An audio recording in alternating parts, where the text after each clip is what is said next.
Hello అండి, welcome back to our channel. ఈరోజు recipe వచ్చేసి గార్లిక్ చికెన్.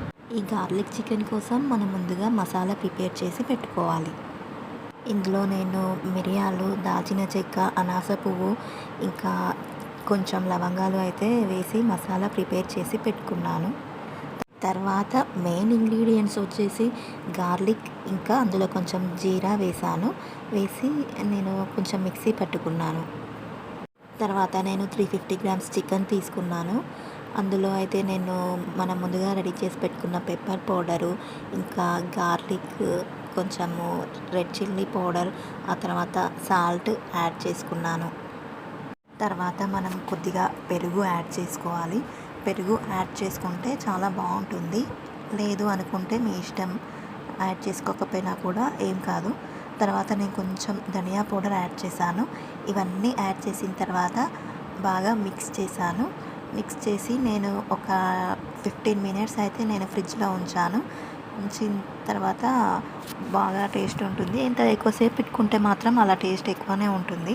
సో నేనైతే 15 మినిట్స్ పెట్టుకున్నాను. తర్వాత నేను ప్యాన్ పెట్టుకొని ఆయిల్ హీట్ చేసుకున్నాను.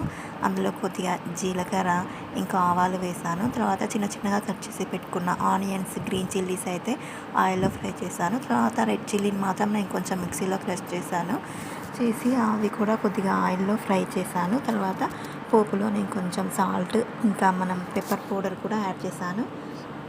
ఇవన్నీ బాగా మిక్స్ చేశాను. ఈ ప్రాసెస్ చాలా ఈజీగానే ఉంది, మీరు కూడా ట్రై చేయొచ్చు. పోపులో ఇవన్నీ కొద్దిగా వేగిన తర్వాత కొంచెం పసుపు వేసుకున్నాను. పసుపు వేసిన తర్వాత బాగా కలిపి అవన్నీ కొంచెం వేగిన తర్వాత పోపులోనే నేను కొద్దిగా ధనియా పౌడర్ వేసుకున్నాను.